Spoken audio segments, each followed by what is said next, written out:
ಕೆಲವರು ಹೇಳ್ತಾರೆ ನೀವು ಮೊದಲೇ ಪ್ಲಾನ್ ಮಾಡಬೇಕಾಯ್ತು ಅಂತ. ರೈತರು ಮಲಗಿದ್ದಾಗ ಒಂದು ತಲೆ ಒಳಗೆ ಯೋಚನೆ ಮಾಡಿರ್ತಾರೆ, ಬೆಳಿಗ್ಗೆ ಇದ್ದಾಗ ಇನ್ನೊಂದು ಬೆಳೆ ಹಾಕ್ತಾರೆ. ಅವ್ರಿಗೆ ಯಾವ್ದು ಅನುಕೂಲ ಆಗುತ್ತೆ, ಅಲ್ಲಿ ವಾತಾವರಣ ಯಾವ್ದಿರುತ್ತೆ, ಮಳೆ ಯಾವಾಗ ಬರುತ್ತೆ ಅದನ್ನ ನೋಡಾಕ್ತಾರೆ. ಸುರೇಶ್ ಅಣ್ಣ ನೀನ್ ರೈತ ಅಲ್ಲ ಪಾಪ, ನಿನಗೆ ಗೊತ್ತಿಲ್ಲ. ಒಳ್ಳೇದು ಹವಾಮಾನ ವರದಿ ಇಲ್ವಾ ಸ್ವಾಮಿ ನಿಮ್ ಸರ್ಕಾರದಲ್ಲಿ? ಅದ್ರ ರಿಪೋರ್ಟ್ ನಿಮಗೆ ಬರಲ್ವೇನ್ರಿ? ಹೇಳ್ತೀನಿ, ಹವಾಮಾನ ವರದಿ ಮೊದಲೇ ಮಳೆ ಆಗುತ್ತೆ ಅದೆಲ್ಲ ನಿಮ್ಮ ಹತ್ರ ಮಾಹಿತಿ ಇರಲ್ವಾ ಮುಂಚೆನೆ? ಅದೆಲ್ಲ ತಗೊಂಡು ನೀವು ರೆಡಿ ಇರ್ಬೇಕು ಅಂತ ಹೇಳ್ತಾ ಇರೋದು ನಾವು. ದಯವಿಟ್ಟು ನಾನು ಹೇಳದ್ದು ನೀವು ರೈತರಲ್ಲ ಅಂತ ಹೇಳಿದೆ ಅಟ್ಟೆ. ನಾನೇನ್ ನಿನ್ಗೆ ಗೊತ್ತು ಮಂತ್ರಿಗಳೇ, ಅವ್ರು ರೈತರಾಗಿರ್ಲಿ ಇಲ್ಲದಿರ್ಲಿ, ನಾವೀಗ ನೀವು ಉತ್ತರ ಕೊಡಿ. ಸರ್ಕಾರ ಮಳೆ ಯಾವಾಗ ಬರುತ್ತೆ, ಹವಾಮಾನ ವರದಿ ಏನಿದೆ ಅದ್ರ ಮೇಲೆ ಅವ್ರು ತಯಾರಾಗಿರ್ಬೇಕು ಅಂತ ಹೇಳ್ತೀವಿ.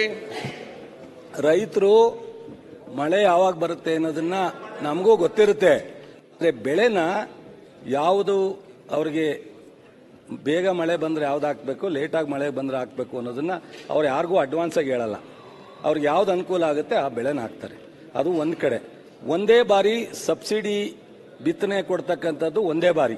ಆದರೆ ಕಳೆದ ಬಾರಿಯಿಂದ ನಮ್ಮ ಮುಖ್ಯಮಂತ್ರಿಗಳು ರೈತರ ವಿಚಾರದಲ್ಲಿ ನೀವು ಹಂಗೆ ಮಾಡಬೇಡಿ, ಅಡಿಷನಲ್ ಬೇಕಾದ್ರೆ ಫೈನಾನ್ಸಲ್ಲಿ ಕೊಡೋಣ. ಈಗ ಧಾರವಾಡದಲ್ಲಿ ಹೆಚ್ಚು ಮಳೆ ಬಿದ್ದು ಬಿತ್ತನೆ ಹೋದಾಗ ಮತ್ತೆ ಬಿತ್ತನೆ ಕೊಟ್ಟಿದ್ದೀವಿ ಲಾಸ್ಟ್ ಇಯರ್, ನಿಮ್ಗೆ ಗೊತ್ತಿರಬೇಕು ನನ್ನಷ್ಟಕ್ಕೆ. ಬಿತ್ತನೆ ಹೋದಾಗ ಒಂದೇ ಬಾರಿ ಕೊಡೋದು, ಹಿಂದೆಲ್ಲ ಒಂದೇ ಬಾರಿ ಕೊಟ್ಟಿರೋದು. ಈ ಬಾರಿ ಲಾಸ್ಟ್ ಬಾರಿ 2 ಬಾರಿ ಬಿತ್ತನೆ ಕೊಟ್ಟಿದ್ರು. ನಮಗೆ ರೈತರ ವಿಚಾರ ಬಂದಾಗ ಅತ್ಯಂತ ಸ್ಪಂದನೆ ಮಾಡಿ ಅವ್ರಿಗೆ ಸ್ಪಂದಿಸಬೇಕು ಅನ್ನೋದು ನಮ್ಮೆಲ್ಲರ ಜವಾಬ್ದಾರಿ, ನಮ್ಮ ಸರ್ಕಾರದ್ದು, ನಂದು, ಮುಖ್ಯಮಂತ್ರಿಗಳದ್ದು, ನಮ್ಮ ಕಾಂಗ್ರೆಸ್ ಜವಾಬ್ದಾರಿ.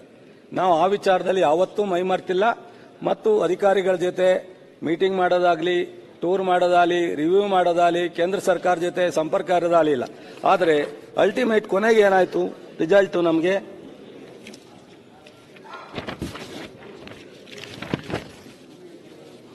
ನೋಡಿ. ಪ್ರತಿ ಇಂದಿನ 21ರಿಂದನೂ ನಾನು ಹೇಳಕ್ ಹೋಗಲ್ಲ. ಕಳೆದ ವರ್ಷ ಓಪನ್ ಬ್ಯಾಲೆನ್ಸು 5,40,609 ಮೆಟ್ರಿಕ್ ಟನ್ ಇತ್ತು. ಏಪ್ರಿಲ್ಗೆ 5,40,609 ಮೆಟ್ರಿಕ್ ಟನ್ ಇತ್ತು. ಆ ವರ್ಷ ಏಪ್ರಿಲ್ನಿಂದ ಸೆಪ್ಟೆಂಬರ್ವರೆಗೂ ಏನು ಅಲೋಕೇಶನ್ ಇತ್ತು ಎಲ್ಲ ಕೊಟ್ಟರು.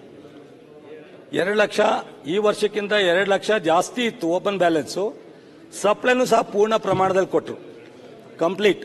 ಈ ವರ್ಷ 3,40,000 ಓಪನ್ ಬ್ಯಾಲೆನ್ಸ್ ಇರೋದು. ಈ ವರ್ಷ 12 ಲಕ್ಷದಲ್ಲೇನು ನಮ್ಮ 11 ಲಕ್ಷದ ಅಲೋಕೇಶನ್ ಅವ್ರು ಮಾಡಿದ್ರು. ಅದರಲ್ಲಿ ಏಪ್ರಿಲ್ ಎಂಡ್ಗೆ 5,55,000 ಮಾತ್ರ ಕೊಟ್ಟರು.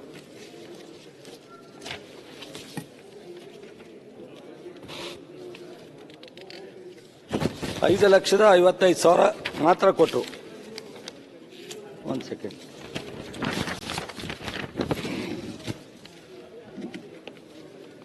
$5,55,000.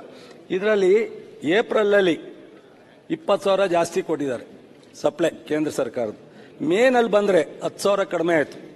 ಜೂನ್ನಲ್ಲಿ ಬಂದರೆ 79,000 ಕಡಿಮೆ ಆಯಿತು. ಜುಲೈನಲ್ಲಿ ಬಂದರೆ 58,000 ಕಡಿಮೆ ಆಯಿತು. ಆಗಸ್ಟಲ್ಲಿ ಇವಾಗ ಆಗಸ್ಟದ್ದು ಸೇರಿ 2,75,428 ಮೆಟ್ರಿಕ್ ಟನ್ನು ಕಡಿಮೆ ಸಪ್ಲೈ ಆಗಿದೆ. ಇದನ್ನ ನೀವು ಸಫಿಷಿಯೆಂಟ್ ಆಗಿ ಕೊಟ್ಟಿದ್ದಾರೆ. ಸಫಿಷಿಯೆಂಟ್ ಆಗಿ ಏರಿಯಾ 2 ಲಕ್ಷ ಜಾಸ್ತಿ ಆಗಿರಲಿ, ಬೇಗ ಮುಂಗಾರ ಆಗಿರಲಿ, ಡ್ಯಾಮ್ ನೀರು ಬೇಗ ಬಿಟ್ಟಿರಲಿ, ಎಷ್ಟೇ ಸಮಸ್ಯೆ ಇದ್ರೂ ಈ 2,75,428 ನೀವು ಬೇಕಾದ್ರೆ ನಾಳೆ ನಿಮ್ಮ ಕೇಂದ್ರದ ಫರ್ಟಿಲೈಸರ್ ಮಿನಿಸ್ಟರ್ ಆಫೀಸ್ಗೆ ಫೋನ್ ಮಾಡಿ, ಇದರಲ್ಲೇನೋ ಸತ್ಯ ಇದ್ರೆ ನೀವು ಹೇಳಿದ ಪನಿಷ್ಮೆಂಟ್ ನಾನು ಒಳಗೆ ಹಾಕ್ತೀನಿ. ಅಲ್ಲಲ್ಲ, ಸುಳ್ಳಿದ್ರೆ ಸತ್ಯನೇ ಇದ್ರೆ ನೀವು ಹೇಳಿದ ಪನಿಷ್ಮೆಂಟ್ ನಾನು ಒಳಗೆ.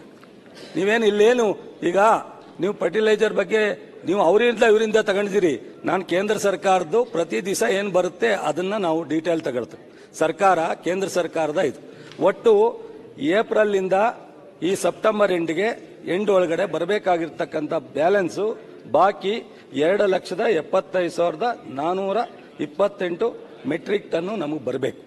ಇಷ್ಟೆಲ್ಲ ಇದ್ರೂ ನಾವು 2008ರಲ್ಲಿ ಅವರೇ ಹೇಳಿದ್ರು ಗೋಲಿಬಾರ್ ಆಗಿತ್ತು ಅಂತ.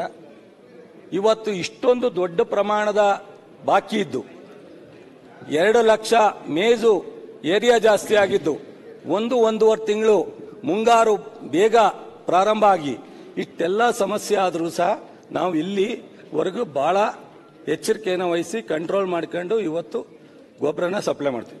ಜೊತೆಗೆ ಇಲ್ಲಿ ಓಪನ್ ಬ್ಯಾಲೆನ್ಸ್ ಆಗಲಿ, ಕಂಪನಿಗಳು ನೇರವಾಗಿ ಕಂಪ್ನಿಗೆ ಕೊಡ್ತಾರೆ ಕೇಂದ್ರ ಸರ್ಕಾರ, ಕಂಪನಿಗಳು ಹೋಲ್ಸೇಲು ರಿಟೇಲ್ನವ್ರಿಗೆ ಕೊಡ್ತಾರೆ. ಈಗ ಮಂಗಳೂರಿನಲ್ಲಿ ಇರ್ತಕ್ಕಂಥ ದುಡ್ಡು ಕೊಟ್ಟು ತೊಗೊಂಡಿರ್ತಕ್ಕಂಥ ಅಂಗಡಿಯವರು ನಾನು ಬೆಂಗಳೂರು ಶಿಫ್ಟ್ ಮಾಡೋದನ್ನು ಮಾಡಲ್ಲ, ನಿಮಗೂ ಗೊತ್ತಿರುತ್ತೆ, ಮಾಡ್ತಾರ. ನಿಮ್ಮ ಶಿವಮೊಗ್ಗದಲ್ಲಿ ಇರ್ತಕ್ಕಂಥ ಅಂಗಡಿ ಓನರು ಹೋದ ವರ್ಷದ ಬ್ಯಾಲೆನ್ಸ್ ಆಗಲಿ, ಈ ವರ್ಷ ಅವನಿಗೆ ಬಂದಿರೋ ಗೊಬ್ಬರ ಆಗಲಿ, ನಾನು ಮಂಗಳೂರಿಗೆ ಬೇಕು ಬೆಂಗಳೂರಿಗೆ ಬೇಕು ಅಂತ ಅಂದರೆ ಅವ್ನು ತಂದು ಕೊಡಲ್ಲ, ಅವ್ನು ದುಡ್ಡು ಕೊಟ್ಟು ಪರ್ಚೇಸ್ ಮಾಡಿರ್ತಾನೆ. ಅವನಿಗೆ ಏನಾದರೂ ಕಳಪೆ ಅಥವಾ ಎಲ್ಲರೂ ಬೇರೆ ಥರ ವ್ಯತ್ಯಾಸವನ್ನು ಮಾಡಿದ್ರೆ ಮಾತ್ರ ನಾವು ಅವನ ಮೇಲೆ ಕ್ರಮ ತಗೋಬೋದೇ ವಿನ ಅವನ ಸ್ಟಾಕನ್ನು, ಒಬ್ಬ ಮಾಲೀಕ ಮಾಡ್ಕೊಂಡಿರ್ತಕ್ಕಂಥ ಸ್ಟಾಕನ್ನು ನಾವು ಯಾವುದೋ ಜಿಲ್ಲೆಗೆ ಕೊಡಬೇಕು ಅಂತ ಅಂದರೆ ಕೊಡಲ್ಲ.